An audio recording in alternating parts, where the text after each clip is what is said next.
Hi friends, welcome to mummy's masala.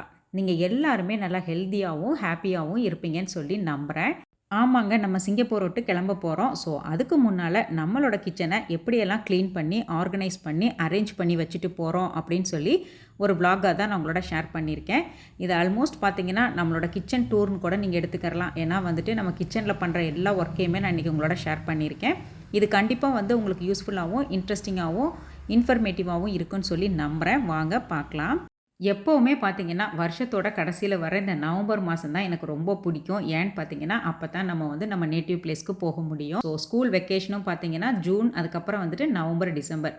ஜூனில் வந்து ஒரு 20 days தான் நம்மளுக்கு வந்து லீவ் கிடைக்கும். அதுக்கப்புறம் இதுவே நம்ம நவம்பர், டிசம்பர்னால் ஒரு ஒரு 1 மந்த் வந்து அங்கே சாலிடாக நம்ம ஸ்பெண்ட் பண்ணலாம். ஸோ எப்போவுமே பார்த்தீங்கன்னா எங்களோட சாய்ஸ் வந்து மோஸ்ட்லி வந்து நவம்பர், டிசம்பராக தான் இருக்கும். ஸோ ஒரு வருஷம் கூட நம்ம ஊருக்கு போகாமல் இருந்ததே இல்லைங்க. கொரோனா டைமில் மட்டும்தான் ஃப்ளைட் இல்லைன்னு சொல்லிட்டு அப்போ மட்டும்தான் நான் போகல. மற்றபடி சிங்கப்பூர் வந்தப்போ இருந்து இப்போ வரைக்குமே பார்த்தீங்கன்னா இயர்லி ஒன்ஸு கண்டிப்பாக போய் பெற்றவங்க பிறந்தவங்க நம்ம சொந்த பந்தம் எல்லாத்தையும் பார்த்துட்டு வந்தால் தான் பார்த்தீங்கன்னா ஒரு ரீசார்ஜ் பண்ண மாதிரி இருக்கும். அதுக்கப்புறம் வந்து நம்ம ரொட்டீன் லைஃப்பை வந்து கண்டினியூ பண்ண முடியும். எப்போ ஊருக்கு போனாலுமே பார்த்தீங்கன்னா எதெல்லாம் வந்துட்டு எங்கள் வீட்டில் அவங்க யூஸ் பண்ண மாட்டாங்களோ அந்த திங்ஸ் எல்லாம் நான் கண்டிப்பாக பேக் பண்ணி எடுத்து வச்சுருவேன். அன்றைக்கும் அப்படி தான். பெரிய ஜிப்லாக் பேக்குங்க இது வந்து பார்த்தீங்கன்னா நம்ம பில்லோஸு அதுக்கப்புறம் அந்த பிளாங்கெட்ஸ்லாம் வாங்கும்போது அழகாக கொடுப்பாங்க. இந்த கவர் வந்து நல்லா திக்காக இருக்கும், குவாலிட்டியாக ஜிப்போட ஹேண்டிலோட வரும். ஸோ இந்த மாதிரி பேக்கை வந்து நான் த்ரோ பண்ணாமல் அதிலே பார்த்தீங்கன்னா நம்ம வந்து யூஸ் பண்ணுற அம்மிக்கல், அதுக்கப்புறம் போர்சிலியன் பிளேட்ஸு, கிளாஸ் லிட்ஸ் இது எல்லாத்தையுமே சேஃப் அண்ட் செக்யூராக எடுத்து வச்சாச்சு. தேவைப்பட்டால் நம்ம வேல்யூ டாலர் ஷாப்பில் கூட இந்த மாதிரி பேக்லாம் கிடைக்கும். நம்ம அதை கூட வாங்கி யூஸ் பண்ணிக்கலாம். நல்லா ஜிப்லாக் பேக்கில் போட்டு நல்லா க்ளோஸ் பண்ணி எடுத்து சேஃப் அண்ட் செக்யூராக வச்சுட்டு போயிட்டோன்னு வச்சுக்கோங்களேன். வந்து லைட்டாக க்ளீன் பண்ணிட்டா நம்ம ஈஸியாக ஆக்சஸ் பண்ணுறதுக்கு ரொம்பவே ஹெல்ப்ஃபுல்லாக இருக்கும். நானும் முடிஞ்ச வரைக்கும் ஊருக்கு கிளம்ப போகிறோம் அப்படின்னு சொல்லிட்டு ப்ரொவிஷன்ஸ் எல்லாம் ரொம்ப கட் டவுன் பண்ணிட்டேன். அப்படி இருந்துமே பார்த்தீங்கன்னா நிறைய வந்துட்டு என்கிட்ட சேர்ந்து போயிருந்துச்சு. ஸோ அது எல்லாத்தையுமே அழகாக டைப் பண்ணி எடுத்து வச்சாச்சு. இது ஆக்சுவலாக நம்ம ஒரு ஃப்ரிட்ஜில் போட்டு வச்சுட்டு போனால் கூட நம்ம வந்து யூஸ் பண்ணலாம். எல்லாமே நல்லா பிராண்டடான குவாலிட்டியான பொருட்கள் தான். ஸோ வந்து ஒன்றுமே வீணாக போகாது. இருந்தாலும் வந்து நான் அந்த மாதிரி யூஸ் பண்ணுறது கிடையாது. ஊருக்கு போகிறதுக்கு முன்னால் கண்டிப்பாக பார்த்தீங்கன்னா பேண்ட்ரி பாக்ஸை ஃபுல்லுமே எம்டி பண்ணிவிட்டு அது எல்லாத்தையுமே அழகாக பேக் பண்ணி நம்ம பிளாக்ல ஹெல்ப் பண்ணுறாரு இல்லைங்களா, அவருக்கு தான் நான் கொடுத்துட்றது. சரி, அது மட்டும் கொடுத்தா நல்லா இருக்காதுன்னு சொல்லி எப்போவுமே ஒரு 5 கேஜி அப்படி இல்லைன்னா 10 கேஜி ரைஸ் பேக்கும் வாங்கி கொடுத்துருவேன். எங்கள் வீட்டில் அவங்க சமையல்னு பார்த்தா பெருசாக எதுவும் பண்ண மாட்டாங்க. மேக்ஸிமம் பார்த்தீங்கன்னா ரசம், அதுக்கப்புறம் சாம்பார், அதுக்கப்புறம் தயிர் வந்து கடையில் வாங்குவாங்க. வேறு எதுவும் பெருசாக பண்ணவும் தெரியாது. ஸோ அதுக்கு என்ன தேவையோ மெயினாக வந்து பார்த்தீங்கன்னா துவரம் பருப்பு தான். ஸோ அதை வந்து நல்லா டாப்அப் பண்ணி வச்சுட்டேன். ஈவினிங்கில் வந்து என்னைக்காவது சுண்டல் பண்ணி சாப்பிட்றதுக்காக கருப்பு கொண்டக்கடலையும் பச்சை பயிறு மட்டும் நான் கொஞ்சமாக டாப்அப் பண்ணி வச்சுருந்தேன். சாப்பிட்றாங்களோ இல்லையோ நம்ம கடமையை கரெக்டாக பண்ணி வச்சுட்டு போயிடுறது. சப்போஸ் வந்து அவங்க யூஸ் பண்ணலைன்னா கூட இந்த பருப்பு இதெல்லாம் வந்து வீணாக போகாமல் இருக்கிறதுக்காக பிரியாணி இலையும் ஒன்று எல்லாத்துலேயும் போட்டு வச்சுக்கிட்டேன்.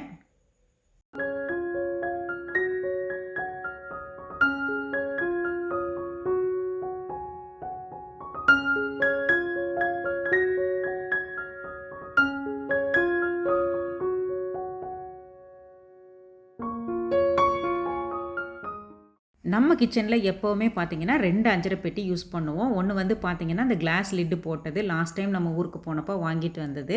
இதில் வந்து பார்த்தீங்கன்னா ஹோல் கரம் மசாலாஸ்லாம் போட்டு வச்சுருப்பேன். அதுக்கப்புறம் இன்னொரு பெரிய அஞ்சரை பெட்டியில் தான் வந்து நிறையா வந்து இந்த நம்ம தாளிப்புக்கு தேவைப்படுற கடுகு, உளுந்து, கடலைப்பருப்பு, துவரம் பருப்பு இது எல்லாமே போட்டு வச்சுருப்பேன். ஸோ வந்து அந்த பாக்ஸுக்கு வந்து நம்ம கரம் மசாலா பாக்ஸ் வந்து சுத்தமாக இவங்க யூஸ் பண்ண மாட்டாங்க. ஸோ அதை வந்து நல்லா க்ளீன் பண்ணி வாஷ் பண்ணி எடுத்து வச்சாச்சு. இந்த அஞ்சரை பெட்டியில் தேவையான எல்லா அரசளவு சாமானுமே இதில் வந்து டாப்அப் பண்ணி எடுத்து யூஸ் பண்ணுற மாதிரி நல்லா வசதியாக வந்து ஒரு குட்டி ஸ்பூனே உள்ளே வச்சு க்ளோஸ் பண்ணி வச்சாச்சு. முன்னெல்லாம் நான் ஊருக்கு போயிட்டு வரும்போது பார்த்தீங்கன்னா ஃப்ரிட்ஜு ஃபுல்லுமே வந்து ஆச்சி மசாலா, சக்தி மசாலாவாக தான் இருக்கும். ஏன்னா என்னோடய மசால் பொடி எதுவுமே யூஸ் பண்ண மாட்டாங்க. எல்லாமே கடையில் ரெடிமேடாக வாங்கி தான் யூஸ் பண்ணிக்கிட்டு இருப்பாங்க. பட் இப்போல்லாம் பார்த்தீங்கன்னா குழம்பு மிளகாத்தூளை மட்டும் கரெக்டாக வச்சுட்டு போயிடு, வேறு எதுவும் கூட எனக்கு பெருசாக தேவைப்படாது, எனக்கு இது மட்டும் மெயினாக வேணும் அப்படிங்கிற மாதிரி கேட்டு வாங்குறாங்கன்னா பார்த்துக்கோங்களேன். ஸோ அவங்களுக்கு வந்து குழம்புக்கு தேவையான குழம்பு மிளகாத்தூள், அதுக்கப்புறம் வந்துட்டு புளி, இதில் வந்து நடுவில் கொஞ்சம் கொஞ்சமாக கல்லுப்பு ஆட் பண்ணியிருக்கேன். ஏன்னா பூச்சி எதுவும் வராமல் இருக்கிறதுக்காக. தாளிக்கிறதுக்கு சட்னி ஏதாவது அரைச்சாங்கன்னா அதுக்காக வந்துட்டு காஞ்ச மிளகா, கூடவே வந்துட்டு வெந்தயப்பொடி, அதுக்கப்புறம் வந்துட்டு மஞ்சத்தூள், கொஞ்சமாக வந்து மிளகுத்தூள், ஆம்லேட் எதுவும் போட்டால் அதுக்கு யூஸ் பண்ணிக்கிற மாதிரி. ஸோ அவங்க எதெல்லாம் சமையலுக்கு யூஸ் பண்ணுவாங்களோ அந்த மாதிரி ஐட்டமாக இந்த மாதிரி டாப்அப் பண்ணி ஒரு அழகாக ஒரு குட்டி பேண்ட்ரி பாக்ஸே க்ரியேட் பண்ணியாச்சு. இந்த அஞ்சரை பெட்டியும், இந்த பேண்ட்ரி பாக்ஸும் எடுத்து கீழ வச்சுட்டு, அவங்க சமையல ஸ்டார்ட் பண்ணாலே போதும். கடகடன்னு சமைச்சு முடிச்சுட்டு, ஒத்தாப்புல எடுத்து 2யும் மேல வச்சுட்டு போயிட்டே இருக்கலாம். ஹேண்டியா எடுத்து ரெடி பண்ணி வச்சுட்டு போனா தான் பார்த்தீங்கன்னா, கிச்சன் பக்கமே வருவாங்க. ஒண்ணும் தேடுற மாதிரி இருக்குனாக்க, கண்டிப்பா வரவே மாட்டாங்க. மாதிரி ஆயில் பார்த்தீங்கன்னா, நம்ம வந்து செக்குல ஆட்டுன நல்லெண்ணெயும், கடலெண்ணெயும் யூஸ் பண்ணுவோம். பட் எங்க வீட்ல அவங்க பார்த்தீங்கன்னா, ஒன்லி நல்லெண்ணெயும், ஆலிவ் ஆயில் தான் யூஸ் பண்ணுவாங்க. ஸோ கடலெண்ணெய வந்து நல்லா கிளீன் பண்ணி, வாஷ் பண்ணி அந்த பாக்ஸ ரிமூவ் பண்ணிட்டு, அந்த இடத்துல வந்து நம்ம ஆலிவ் ஆயில வச்சு, அழகா வந்துட்டு ஆயில் ஸ்டாண்டையும் செட் பண்ணியாச்சு. அதே மாதிரி தாங்க உப்புலயும் இந்த பிங்க் சால்ட் மட்டும் என்ன பாவம் பண்ணுச்சோ தெரியல. அது பிடிக்கவே பிடிக்காது. எனக்கு ஒயிட்டு தான் வேணும்னு சொல்லி அடம் பிடிப்பாங்க. ஸோ அவங்களுக்காகவே பார்த்தீங்கன்னா, பிங்க் சால்ட் எல்லாத்தையுமே எடுத்து ரீப்ளேஸ் பண்ணிவிட்டு, அதுக்கு பதிலா ஒயிட் சால்ட்டும் டாப் அப் பண்ணி வச்சாச்சு. ஆல் ஓவரா பார்த்தீங்கன்னா, எல்லாமே இங்கே உள்ள நான் மணி பிளான்ட் இங்க வச்சிருக்கேன் இல்லைங்களா, அந்த கோகோ பிட்ல இந்த 3யுமே வந்து நான் சேஞ்ச் பண்ணல. ஏன்னா, அவங்க வீட்ல இருக்காங்க. லைட்டா அப்பப்ப கொஞ்சமா வந்துட்டு வாட்டர் மட்டும் ஸ்ப்ரே பண்ணி விட்டுருங்க அப்படின்னு சொல்லியாச்சு. அதே மாதிரி அந்த மணி பிளான்ட்டுக்கு கீழ உள்ள அந்த 3 ஒயிட் கண்டெய்னர் இருக்கு இல்லைங்களா, அந்த குட்டி கண்டெய்னர் எல்லாத்தையுமே நான் எம்ப்டி பண்ணி வச்சுட்டேன். ஏன்னா, அதில எதுவும் வச்சுட்டு போ வேண்டாம் அப்படின்னு சொல்லிட்டு.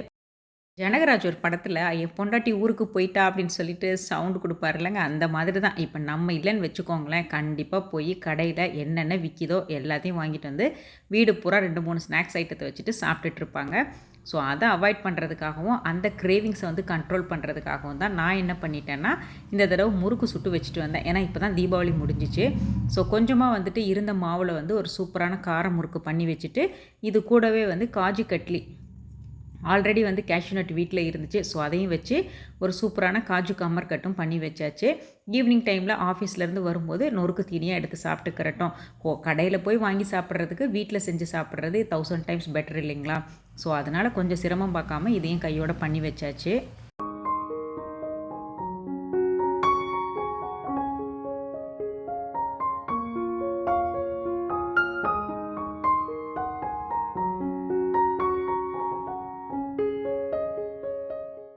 கருப்பு கவுனி அரிசியும், மாப்பிள்ளை சம்பாவும் 2யும் சேர்த்து கலந்த மாதிரி ஒரு சின்ன சின்ன தோசை மாதிரி ஊற்றிக்கிறட்டும் அப்படின்னு சொல்லிட்டு, கொஞ்சமாக சின்ன சம்படத்தில் மாவும் அரைச்சி கையோட ஃப்ரிட்ஜில் எடுத்து ஸ்டோர் பண்ணியாச்சு. இருக்கிறதுலே ரொம்ப கஷ்டமான ஒரு சவாலான ஒரு டாஸ்க்குன்னு பார்த்தீங்கன்னா, அடுப்பு கிளீனிங் தான். ஏன்னா வந்துட்டு நம்ம வந்து கரெக்டாக வச்சுட்டு போவோம். ஆனால் அதே மாதிரி அவங்களும் மெயின்டெயின் பண்ணணும். இல்லைன்னு வச்சுக்கோங்களேன், ஏதாச்சும் ஒன்று பொங்கி வச்சுட்டாங்க, அப்படி இல்லைன்னா ஏதாவது ஒன்று கரிஞ்சு போச்சுன்னா, கண்டிப்பாக அந்த உள்ளே போய் பர்னர்லாம் வந்துட்டு லாக் பண்ணிரும். அதுக்கப்புறம் வந்துட்டு நம்மனால அத எடுத்து கிளீன் பண்ண முடியாது. கண்டிப்பா சர்வீஸ்க்கு ஆள் கூப்பிட்டு தான் நம்ம பண்ற மாதிரி ஆயிடும். ஸோ, அதனாலேயே பார்த்தீங்கன்னா, கொஞ்சம் கேர்ஃபுல்லா வந்து ஹேண்டில் பண்ண சொல்லுவேன். மற்ற எந்த இடமா இருந்தா கூட நான் வந்துட்டு மேனேஜ் பண்ணிருவேன். அடுப்பு ஒண்ணு மட்டும் கரெக்ட்டா வந்துட்டு கிளீன் பண்ணி கரெக்ட்டா மேனேஜ் பண்ணிரணும் அப்படின்னு சொல்லியிருக்கேன். அப்பப்போ ஈர துணி வச்சாச்சும் லைட்டா வந்துட்டு தொடச்சி விட்டுருங்க. டிஷ்யூ பேப்பர் வச்சு அதுக்கப்புறம் ஒருக்கா லைட்டா வந்து தொடச்சி விட்டாலே போதும் அப்படின்னு சொல்லிட்டு, இப்போ நம்ம அடுப்பு வாங்கி பார்த்தீங்கன்னா 1 இயர் ஆயிடுச்சுங்க. நல்லா சூப்பராவே ஒர்க் ஆகுது. எனக்கு நல்லா கன்வீனியன்ட்டா இருக்கு. ஒரு சிஸ்டர் கூட கேட்டிருந்தாங்க, 3 பர்னர் வந்து உங்களுக்கு ஓகேயா இருக்கா அப்படின்னு சொல்லிட்டு. நான் 3 பர்னர் தான் வேணும்னு சொல்லி தாங்க நான் வாங்கியிருந்தேன். எனக்கு 4 பர்னர் வாங்குறதுல சுத்தமா வந்துட்டு ஈடுபாடு கிடையாது. எனக்கு வந்து இந்த 3 பர்னர் தான் வந்து ரொம்ப கன்வீனியன்ட்டா இருக்கும். ஸோ இதுவே எனக்கு போதுமானதா இருக்கும். ஸோ அதனால தான் நான் இத சூஸ் பண்ணியிருந்தேன். இது வந்து பார்த்தீங்கன்னா, ரொம்ப கன்ஜஸ்டடா இல்லாம, நல்லா வந்துட்டு மெயின்டெயின் பண்ணுறதுக்கும் சரி, கிளீன் பண்ணுறதுக்கும் எல்லா வகையிலயுமே சூப்பரா இருக்கும். வாங்கி பார்த்தீங்கன்னா 1 வருஷம் ஆயிடுச்சு. ஆனாலும் பார்த்தீங்கன்னா, எந்த ஒரு ப்ராப்ளமே கிடையாது. அந்த சென்டர்ல அந்த குட்டியா ஒரு பர்னர் இருக்கு இல்லைங்களா? அது மட்டும் தான் லைட்டா வந்து கலர் சேஞ்ச் ஆயிருக்கு. ஏன்னா, அங்க வந்துட்டு அதிகமா வந்து சூடு படுறதுனால, மற்றபடி வந்துட்டு எந்த சேஞ்சஸோ, இல்ல அந்த நாபு ப்ராப்ளமோ எதுவுமே வர கிடையாது. நல்லாவே சூப்பரா இருக்கு. நெறைய பேர் அக்கா கவுண்டர் டாப் எப்படி இப்படி மெயின்டெயின் பண்றீங்கன்னு சொல்லி கேட்டிருந்தீங்க. கண்டிப்பா நான் வந்து வர்ற ஃபியூச்சர் வ்ளாக்ல வந்து நான் ஷேர் பண்றேன். நான் எப்படி கிளீன் பண்ணுவேன் அப்படின்னு சொல்லிட்டு.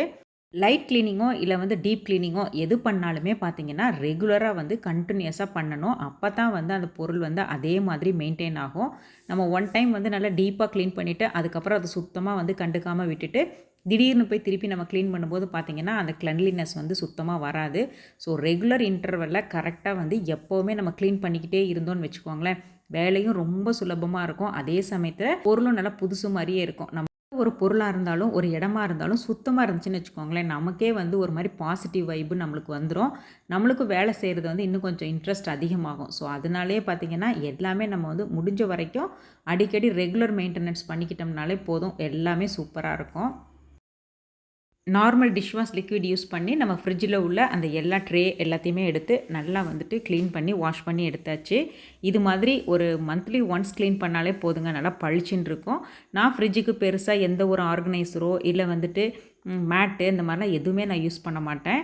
ஒன்லி வந்துட்டு நார்மலாக எப்பவும் போல் உள்ள ஃப்ரிட்ஜு தான். நான் பெருசாலாம் அது இதையும் போட்டு நான் வந்துட்டு கன்ஜஸ்டடாக வச்சுருக்க மாட்டேன். அதே மாதிரி உள்ளே வச்சுருக்க திங்ஸுமே பார்த்திங்கன்னா ரொம்ப லிமிட்டடாக தான் இருக்கும். பெரிய அளவில் எதுவுமே நான் ஸ்டோர் பண்ணி வைக்கிற ஆள் கிடையாது. ஸோ அன்றைக்கும் அப்படி தான் எல்லாத்தையுமே நல்லா க்ளீன் பண்ணி வாஷ் பண்ணி எடுத்து வச்சாச்சு. நமக்கு தேவையான மெய்ஜி பால், அதுக்கப்புறம் வந்துட்டு தேவையான ரொம்ப முக்கியமான பசங்களுக்கு இந்த இருமல் மருந்து, அப்புறம் அது யூஸ் பண்ண லெமனோட தோலுங்க. ஸோ அது வந்து ஒரு பேட் ஸ்மெல்லாம் எதுவும் வராமல் இருக்கிறதுக்காக அதையும் உள்ளே போட்டு வச்சாச்சு. வேறு எதுவும் பெருசாக கிடையாது. மாவு, அதுக்கப்புறம் வந்துட்டு இந்த மல்லி, கருவேப்பிலை அந்த மாதிரி ஒரு சின்ன கண்டெய்னரு. இது கூடவே வந்துட்டு தயிர் நல்லா 1 லிட்டருக்கு ஊற்றி வச்சுருக்கேன். ஸோ அவ்வளோதாங்க.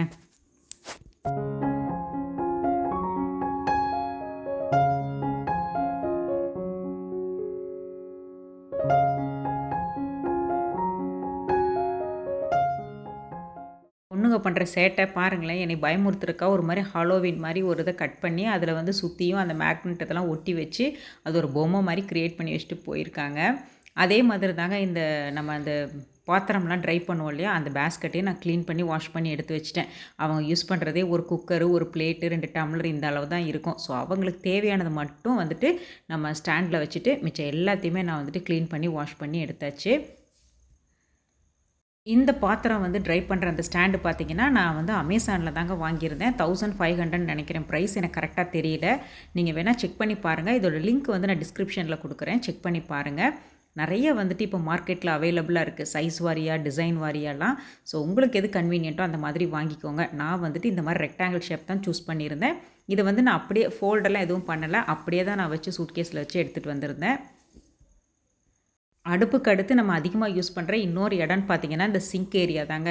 ஏன்னா வாய் இருந்தால் கூட அழுதுரும். அவ்வளோ பாத்திரங்களை போடுறது, வாஷ் பண்ணுறது, க்ளீன் பண்ணுறது எல்லாமே நம்ம கட்டிங், வெட்டிங் எல்லா வேலையும் பார்ப்போம். ஸோ அதனாலே பார்த்திங்கன்னா எப்போவுமே ரெகுலராக வந்துட்டு இதை க்ளீன் பண்ணிடுறது. அன்றைக்கும் அப்படி தான் நல்லா சூப்பராக வாஷ் பண்ணி எடுத்தாச்சு. அப்புறமா சோடா, வினிகர், லெமன் இந்த மாதிரிலாம் ஆட் பண்ணி க்ளீன் பண்ணும்போது இன்னும் எக்ஸ்ட்ராவே நல்லா ஷைனிங்காக சூப்பராக இருக்கும் ஜம்முன்னு. நம்ம இந்த ப்ளூ கலர் வேஸில் வச்சுருக்கிற இந்த மணி பிளான்ட்டையும் நான் வந்துட்டு ரிமூவ் பண்ணிட்டேங்க. ஏன்னா வந்துட்டு மஸ்கிட்டோவுக்கு செக் பண்ண வருவாங்க.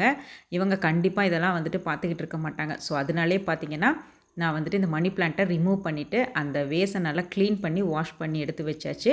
இதை வந்து அப்படியே நம்ம வந்துட்டு தனியாக ட்ரையாக எடுத்து வச்சிடணும். இந்த மணி பிளான்ட்டை வந்து வெளியில் நம்ம ஆல்ரெடி செடி வச்சுருக்கோம் இல்லைங்களா, அந்த தொட்டியில் அப்படியே ஊனி வச்சுட்டு போயிடலாம் அப்படின்னு சொல்லிட்டு வந்து எடுத்து நம்ம திருப்பி செட் பண்ணிக்கிறலாம். ஒன்றும் பிரச்சனை கிடையாது. அதே மாதிரி தாங்க நம்ம வெஜிடபிள் ரேக்கையும் நல்லா க்ளீன் பண்ணியாச்சு. வெஜிடபிள்ஸ்லாம் நம்ம வாங்கினா வந்து பெருசாக வந்து அவங்களுக்கு பிடிக்காது. ஸோ அவங்களுக்கு பிடிச்ச மாதிரி வெஜிடபிள்ஸை அவங்க அப்போதைக்கு போய் சமைக்கிறப்ப ஃப்ரெஷ்ஷாக வாங்கிக்கிறட்டுன்னு சொல்லிவிட்டு கொஞ்சமாக நம்ம சமைச்சு முடித்த பேலன்ஸ் இருக்கும் இல்லைங்களா, வெங்காயம், தக்காளி, அதுக்கப்புறம் இஞ்சி, பூண்டு இதை மட்டும் வந்துட்டு நான் ஸ்டோர் பண்ணி வச்சுருந்தேன். மற்றபடி பெருசாக எதுவும் நான் வந்துட்டு வாங்கி வைக்கல. இந்த பெட் கவர், பில்லோ கவர் தான் பார்த்தீங்கன்னா, நான் ஒரு ஃபுல் செட்டை வந்து நம்ம ஹூகாவில் வந்து $150 சொல்லி ஆஃபரில் வாங்கியிருந்தது. நல்லாவே சூப்பராக இருக்குது. குவாலிட்டி வைஸு செம்ம சூப்பராக இருக்குது.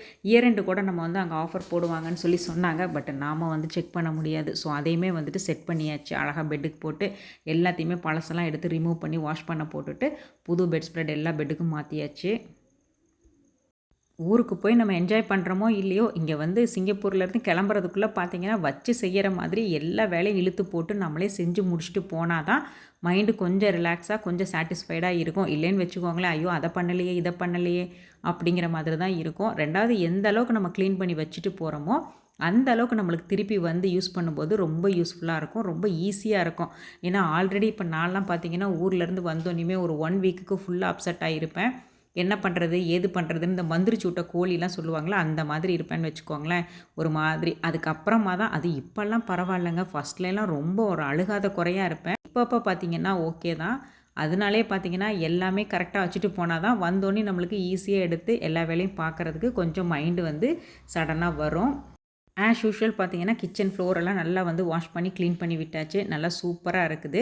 நான் வாஷ் பண்ணுறதெல்லாம் எப்படி, நீங்கள் என்ன யூஸ் பண்ணி க்ளீன் பண்ணுவீங்க அப்படிலாம் கேட்டிருந்தீங்க. கண்டிப்பாக நான் வந்துட்டு டீட்டெயில்டாக இன்னொரு வ்ளாகில் ஷேர் பண்ணுறேன். இப்போவே நான் சொன்னால் அது வந்து ரொம்ப பெரிய லென்த்தியான வீடியோவாக போயிடும். ஸோ அதனாலே பார்த்தீங்கன்னா நான் கண்டிப்பாக டீட்டெயில்டாக இன்னொரு வ்ளாகில் ஷேர் பண்ணுறேன்.